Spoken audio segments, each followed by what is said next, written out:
Well, hey there, everybody. I thought I'd try something a little bit new for this post. One of the things that takes me so long in uploading these is typing everything out because I'm very long-winded, and it takes me a while to get all the long-winded words and turn them into long typing texts, something like that. Anyway, so I thought that an easy way to try to get around that would be to just talk, upload a YouTube video, embed the video into the blog, and move on from there. So that's what I'm going to try to do. The training tonight. I only went to one class again, the advanced Muay Thai class, advanced Jiu-Jitsu class at 7:30. My original plan was actually to hit all three classes tonight. The intro to BJJ at 5:30, intro to Muay Thai at 6:30, and then Jiu-Jitsu again at 7:30. Fortunately, had to stay late at work, so that kind of messed up those plans. Came home and got dinner instead, and then went to the late class. Anyway, so we rolled first, and the good news is that last night when I was doing my situational sparring and then the drilling that we did with the S-mount, the S-mount drilling involved a lot of flexing the knee a lot to get it up underneath the guy's head, or else to get the heel, putting, kind of twisting on the knee so you get the heel. Anyway, had to move my knee a lot. Also, in the situational sparring where I was trying to get out from mount, that involved a lot of, shrimping and upa-ing, upa-ing, and it, my knee clicked and kind of shifted a fair amount, but there was never any pain with it, and throughout the day today, never had any complaints. So that was really exciting because I felt like, hey, I know I can trust this now. It's not going to just kind of explode at the slightest contact. So all of that, just to be able to say, at the beginning of class, when everyone was sparring, I actually did live roll with people instead of just doing situational stuff. I let them know that I was babying my knee so that everyone went light, and everyone did, which of course that's one of the great things about the gym is that you can trust your training partners to take care of each other. There's even a new guy there named Ian. I didn't find out, but apparently it was his first night there, and he was I mentioned, hey, my knee, and he said, oh yeah, absolutely, and we went, he was intense and he was trying hard, but he was never out of control, never, I never felt unsafe while rolling with him. So that was just really encouraging. Got to roll with a ton of people. I'm going to try to run off everyone's name in an attempt to remember them. Got to roll with Foz and Marvin and Zeb, which I think I rolled with Zeb twice. Which I must be a glutton for punishment. And Vince, and George, and Brett, and Shane, and Foz. Did I mention Foz already? I know I rolled with Foz. More on that later. And Tyler, and I don't know. I think that's everyone I rolled with. I don't know. Anyway, got to roll with a bunch of different people, and got to work with some. Some I was able to submit, some I wasn't. But it was it was good again to be able to get in there and be one step closer to feeling 100%, and actually rolling with people. So the coolest part of my night was rolling with Foz. Foz, if you're easily embarrassed, you may want to fast forward through this part because I'm going to get a little gushy, a little bromancy on this. Rolling with Foz is always great, and drilling with Foz is always great. I love working with the guy because when you roll with him, his pressure is ridiculous, and it's just such a tight game where he's just always smashing you in, and just never letting you have any space, any room to breathe, which sucks while you're in the middle of it. But is, when you get out of there, it's one of those things where you're like, man, that was uncomfortable. I can't wait to do that to somebody else. So it's just kind of encouraging. And then when you drill with the guy, it's the same thing where he understands the techniques so well, and he is so tight and technical with everything he does, that it makes you want to be just as tight and technical.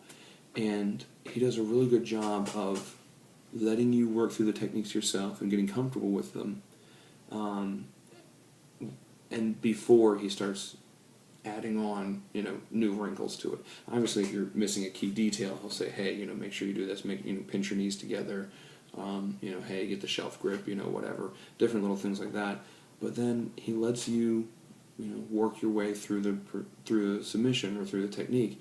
And it's not until he can tell and he can feel that you're comfortable with it and you can handle extra information coming at you, when he'll, it's never anything that's going to completely force you to shake up how you're doing things, but it's always just a small detail, a small tweak that just jumps you up to that next, oh wow, when I was going for the S-mount armbar, I was just controlling the pant leg and leaning on him as I brought my leg over the head. Now Foz shows me that I need to push the knees to the ground and post on it, and now I feel so much more stable, and I feel like his position is so much more compromised that he doesn't have any kind of a chance at trying to, roll back in, things like that. It's just I feel like I learn, I comprehend, I acquire the technique really quickly when I work with Foz, and it's why whenever it's time to drill and Andrew says, upper belts look for a white belt, I try to make eye contact with Foz as quickly as possible. But anyway, rolling with Foz today was the best part of my night. Because there was a point where I had a little mini epiphany, and I just started giggling like an idiot and grinning like a maniac. We were rolling with I was rolling with Foz, got the full guard, and he immediately used his elbows to control my hips and pin them to the mat, and then also had his head down on my chest to pin me down. And so I wasn't able to, sit up into him. Wasn't able to shift my hips to one side or the other to make some space, and I was pretty well neutralized. And so I wanted to be able to move and attack and everything, and I was trying to figure out how I could do that. And I just had this little, again, I'm a white belt. I'm sure that tons and tons of talented people have already figured this out on their own, but this was something that wasn't, that this was mine, that I figured out for me and didn't have to be shown. I just, I'm trying to figure out how to get through this, and I just remember last night when I was in mount and the guy had his elbows pinned in and I needed to move his elbows, I had to cup the head, pull it up, and then pull it to the side, and that'll make this elbow light. So if those body mechanics work when I'm mounted on top of him, the same sort of idea should work when, he's in my guard. It's the same position, just upside down. So what I did was I was able to, kind of make some space and shift my forearm underneath Foz's chin or face, in between Foz's head and mine. And I was able to frame up and make some space and push him away, and then move the head, make that same space. And when I did that, his elbow got light, and I was able to shift my hips out and make the space. And he regained the control again really quickly because he's Foz and he's got amazing control and is, good pressure and everything. But that little switch, that I was able to take something from over here and pop it out and move it and put it in up here. It was just, I don't know, it was rewarding to me because every now and then I'll find myself in a new position. As a white belt, I find myself defending a lot from the bottom. So every now and then I'll find myself in an offensive position and needing to attack, and I'll feel like, the only things I'm able to go for are things I've been taught. And I sometimes, this is probably a fairly arrogant thing to be afraid of as a white belt, but just the idea that, I'm just a robot that's been programmed, Andrew showed me this and this and this and this, and all I know how to do is to, run that program, And so if Andrew hasn't given me a program for this situation, I'm just kind of SOL, and I'll just have to figure it out and hope that maybe I can muddle through until I get to a place where I have a program. But so to be able to have my own creative moment was just,